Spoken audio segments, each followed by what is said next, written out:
तो टीएलएम जो है it's based on eight primary level पे कैसी टीएलएम्स बननी चाहिए ये डीएलएड ट्रेनीज ने बनाया है। जैसे प्राइमरी में जो मेन सब्जेक्ट्स हैं वो है mathematics, English, EVS and Hindi. तो एक हमने सेक्शन बनाया है लैंग्वेज टीएलएम्स का, जिसमें हिंदी और अंग्रेज़ी के अंक कैसे सीखें, उनको जोड़ना कैसे लिखें, वाक्य कैसे बनाएं, इस पे वर्किंग मॉडल्स बनाए हैं, मतलब एक्टिविटी बेस्ड। क्योंकि आप अगर 2D या 3D सिर्फ पिक्चर्स बनाते हैं तो बच्चे उसमें इंटरेस्ट नहीं लेते हैं। तो इम्पॉर्टेंट ये था, हमने बच्चों को ये स्पेसिफाई किया कि एक्टिविटी बेस्ड टीएलएम्स होने चाहिए जिसमें बच्चे पार्टिसिपेट करें और उसको समझें। वैसे ही हमने ईवीएस के टीएलएम्स बनाए हैं। आप देखेंगे कि सभी वर्किंग मॉडल्स हैं। जैसे रेस्पिरेटरी सिस्टम है वो कैसे काम करता है, हमारे फेफड़े कैसे फूलते हैं और कैसे स्क्वीज होते हैं, उसमें डायफ्रेम का क्या रोल है, वो हमने बहुत ही सिंपल एक मॉडल बनवाया है बच्चों ने। वैसे ही हमने वाटर हार्वेस्टिंग सिस्टम, क्योंकि हम सिर्फ बात करते हैं कि रेन वाटर को कैसे हार्वेस्ट करना है, पर बच्चों को हमें सिखाना पड़ेगा, मतलब थ्योरी से बच्चों को प्रैक्टिकल की ओर लेके जाना है। सिमिलरली हमने 3D मॉडल सोलर सिस्टम का बनाया, क्योंकि बच्चे समझ नहीं पाते हैं कि अपने एक्सिस पे प्लैनेट कैसे घूमता है और अराउंड द सन कैसे घूमता है, तो हमने वो वर्किंग मॉडल बनाया है। सिमिलरली लूनार और सोलर एक्लिप्स, समझ ही नहीं आता है कि सूर्य ग्रहण कैसे हो रहा है और चंद्र ग्रहण कैसे हो रहा है, तो बच्चे आपको प्रैक्टिकली वो करके दिखा रहे हैं। सिमिलरली हमने टेक्नोलॉजी को भी ऐड किया है, बिकॉज आपने देखा होगा कोविड काल में हमें ऑनलाइन क्लासेस लेनी पड़ी, और ऑनलाइन क्लासेस के लिए टीचर को टेक्नो फ्रेंडली होना चाहिए और हमें कुछ टेक्नोलॉजी बेस्ड टीएलएम्स भी बनानी चाहिए। तो उसके लिए हमारे बच्चों ने बहुत अच्छा एक डॉक्यूमेंट्री बनाई है। जैसे हमारे एक चैप्टर है ईवीएस में, हमारा आस पड़ोस।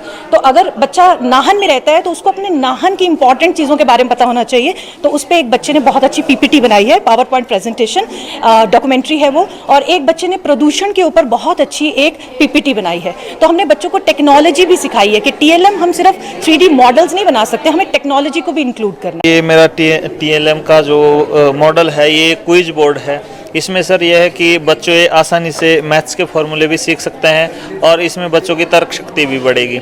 जैसे सर मैंने ये क्विज बोर्ड दिखाया है, तो इसमें यह है कि जहाँ पे मैं इसको टच करूँगा, अगर सही फॉर्मूला होगा तभी ये बीप करेगा, नहीं ये अदरवाइज ये नहीं करेगा। तो बच्चों को इससे उसकी जो तर्क शक्ति है वो भी बढ़ेगी और एक जो उसके जो मैथ्स का ज्ञान है वो भी उसका धीरे धीरे बढ़ेगा। मैंने अपोजिट वर्ड्स बनाए, बच्चों को पिक्चर्स के थ्रू हम जल्दी समझा सकते हैं, इसलिए मैंने जैसे हैप्पी और सैड का इमोजी बनाया है। बच्चे से देखकर पता चल जाएगा कि हैप्पी क्या होता है और सैड क्या होता है। जैसे स्मॉल और बिग बनाया है, तो स्मॉल का ये और बिग के लिए ये बनाया है। अब डे का बनाया है, नाइट का बनाया है, मतलब पिक्चर्स को देख के बच्चा जितना जल्दी सीख सकता है उतना नहीं सीख पाता अदर एक्टिविटी से।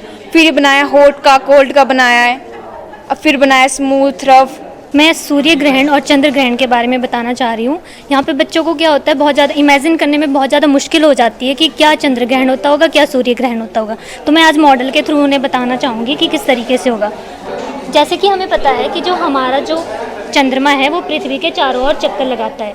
चक्कर लगाते हुए जब वो हमारी धरती और सूर्य के बीच में आ जाता है, तो क्या होता है, जो सूर्य की जो किरणें हैं वो हमारी चंद्रमा पे पड़ती है, जिसकी वजह से हमें हमें जो सूर्य है वो दिखाई नहीं देता है, जिसे कि हम सूर्य ग्रहण बोलते हैं। जैसे ये घूमते हुए चंद्रमा धरती के पीछे आ जाता है, तो इससे क्या हो जाता है, हमारी धरती की छाया चंद्रमा पर पड़ती है, जिसकी वजह से जो है हमारा चंद्र ग्रहण होता है।